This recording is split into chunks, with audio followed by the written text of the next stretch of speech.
Sir ନମସ୍କାର। ମୁଁ advocate ଦିଗମ୍ବର ଦୁରିଆ ଧର୍ମଗଡ଼।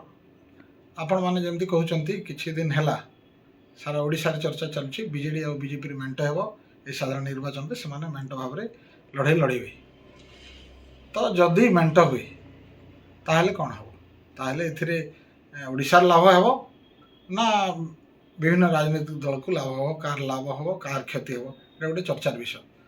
ତେବେ ଆମେ ଯାହା ଷ୍ଟଡି କରୁଛୁ ଯଦି ମେଣ୍ଟ ହୁଏ ତାହେଲେ ପ୍ରଥମ କଥା ତ ଓଡ଼ିଶାରେ ଆଉ ଗଣତନ୍ତ୍ର ରହିବ ନାହିଁ। କାରଣ ଆମେ ସମସ୍ତେ ଜାଣି ରଖିବା କଥା ଯେ ଗଣତନ୍ତ୍ରରେ ଗୋଟେ ବିରୋଧୀ ଦଳର ଭୂମିକା ଅତି ଗୁରୁତ୍ୱପୂର୍ଣ୍ଣ। ଲୋକଙ୍କର ସ୍ୱାର୍ଥ, ଲୋକଙ୍କର ସ୍ୱରକୁ ବିରୋଧୀ ଦଳ ଲୋକଙ୍କ ପାଖରେ ଚର୍ଚ୍ଚା କରେ। ଏବେ ଯଦି ଆମେ ଦେଖିବା ଯେ ଓଡ଼ିଶାରେ ଗତ ଥର ଆମର ଷ୍ଟାଟିଷ୍ଟିକ୍ ଯଦି ଇନ୍ ଏଭରେଜ୍ ନେବା ତାହେଲେ ବିଜେଡ଼ି ଆଉ ବିଜେପିର ଭୋଟ୍କୁ ଯଦି ଆମେ ମିଶାଇଦେବା ନିଶ୍ଚିତ ଭାବରେ 50-70%ରୁ ଅଧିକା ତାଙ୍କର। ଆପଣ କେଉଁଠି 60, କେଉଁଠି 65, କେଉଁଠି 70% ବି ସେମାନଙ୍କର ଭୋଟ୍ ଯଦି ମିଶାଇଦେବା ହେଲେ ଆପଣ ଦେଖିପାରିବେ। ଯଦି ଏଇ ଦୁଇଟା ଭୋଟ୍ ଯଦି ହୁଏ ତାହେଲେ ବିରୋଧୀ ଆଉ କେହି ରହିବେନି। କାଁ ଭାଁ ଛାଡ଼ିଦେଲେ କେହି ରହିବେନି। ତାର ଅର୍ଥ ବିରୋଧୀ ବିହୀନ ଗୋଟେ ଶାସନ ସେମାନେ ଦେଖିବା ପାଇଁ ଚାହାନ୍ତି। ସେଭଳିଆ ହେଲେ ଗଣତନ୍ତ୍ର ହତ୍ୟା ହେବ, ଗଣତନ୍ତ୍ର ଖତମ ହେବ।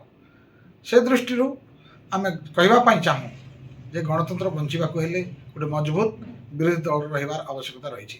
ତାପରେ ବିକାଶର କଥା, ଯଦି ବିକାଶ ହେଇଛି ଓଡ଼ିଶାରେ, ବିକାଶ ବିକାଶ ବିକାଶ ବିକାଶ ପୁରା ଟିଭି ଖୋଲିଲେ ଆପଣ ଦେଖୁଛନ୍ତି ମୋଦିଙ୍କର ଗ୍ୟାରେଣ୍ଟି, ଆପଣଙ୍କର ଟିଭି ଖୋଲିଲେ ନବୀନ ଓଡ଼ିଶା ମୋର ଓଡ଼ିଶା, ପ୍ରତିଦିନ କିଛି ନା କିଛି କାର୍ଯ୍ୟକ୍ରମ ଘୋଷଣା ହେଉଛି, ପ୍ରତିଦିନ କିଛି ନା କିଛି ଯୋଜନା ଘୋଷଣା ହେଉଛି। ପୁଳା ପୁଳା ଟଙ୍କା, କୋଟି କୋଟି ଟଙ୍କା ପାଣିରେ ବୋହିଦେଲା ଭଳିଆ ଖର୍ଚ୍ଚ ହେଉଛି। ତାହେଲେ ଯଦି ଏ ଦୁଇଟା ସରକାର ଏତେ ସକ୍ଷମ ତାହେଲେ ଏମାନେ 5 ବର୍ଷ କ'ଣ ଆଜ୍ଞା 15 ବର୍ଷ ହେଲା ଏମାନେ ପରସ୍ପରକୁ ଦୋଷାରୋପ କରୁଛନ୍ତି, ନିନ୍ଦା କୁତ୍ସାରୋଟନା କରୁଛନ୍ତି। ଆଉ ସେ ତାଙ୍କର ନିନ୍ଦା, ସେ ତାଙ୍କର ଲଢ଼େଇ, ତାଙ୍କର ରାଜନୈତିକ ସଂଘର୍ଷଟା ଗୋଟେ ଚରମ ମୁହୂର୍ତ୍ତକୁ ଆସିଥିଲା। ସେ ପରିସ୍ଥିତିରେ ସେମାନେ କହୁଛନ୍ତି ବର୍ତ୍ତମାନ ଆମେ ମେଣ୍ଟ କରିବା। ତ ଭୟ କାହାକୁ? ଭୟ କାହାକୁ? ଓଡ଼ିଶାର ଜନତାକୁ। କାରଣ ଓଡ଼ିଶାର ଜନତା ଜାଣିଗଲେଣି ଉଭୟ କେନ୍ଦ୍ରରେ ଆଉ ରାଜ୍ୟରେ ଉଭୟ ସରକାର ଲୋକଙ୍କୁ ଠକୁଛନ୍ତି।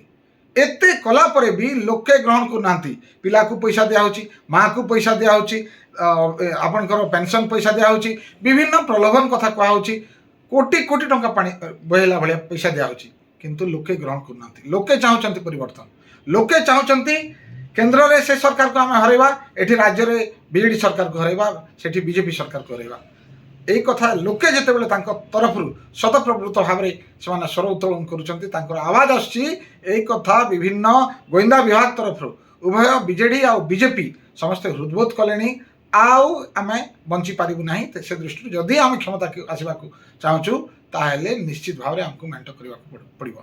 এপটে বিজেডি বালা বি ডরুছে আজ্ঞা, সেপটে কালে সিআইডি আসব, কেতবে সিবিআই আসব, কেতবে আপনার ইডি আসব। যদি সেমানে লগাইদেবে তাহলে নবীন পট্টনাক বুড়া সময় জেল যাব। এ ভয় বি নবীন পট্টনাক অছি। আর বিজেপি চাহুছি যদি আমি ক্ষমতার কেন্দ্রে আসবা চাহুছু তাহলে নবীন পট্টনাকর গোড় ন ধরলে আমি ক্ষমতাকে আসিপারুনি। তেণু সেমানকর কোলাকলি চালিছে। প্রকৃতরে কিছুদিন তলে আপনার দেখিথিবে কংগ্রেস সরকার, কংগ্রেস দল তরফরু বিজেডি আর বিজেপির প্রেম সম্পর্ক অছি বলি বাহাঘর করে। প্রকৃতরে সেটা প্রমাণিত হচ্ছে। সে দৃষ্টি এই মেন্টরে কমসে কম ওড়িশাবাসী ଓଡ଼ିଶାକୁ କିଛି ଲାଭ ହେବ ନାହିଁ। କେବଳ କିଛି ନିର୍ଦ୍ଦିଷ୍ଟ ରାଜନୈତିକ ଦଳ ବିଶେଷ କରି ବିଜେଡ଼ି ବିଜେପି ଲୋକଙ୍କର ହୁଏତ ଲାଭ ହୋଇପାରେ। ତେବେ ତୃତୀୟ ପକ୍ଷ, ତୃତୀୟ ଶକ୍ତି ନିଶ୍ଚିତ ଭାବରେ ଏହା ଭରପୁର ଫାଇଦା ନେବାର ପୂର୍ଣ୍ଣ ସମ୍ଭାବନା ରହିଛି।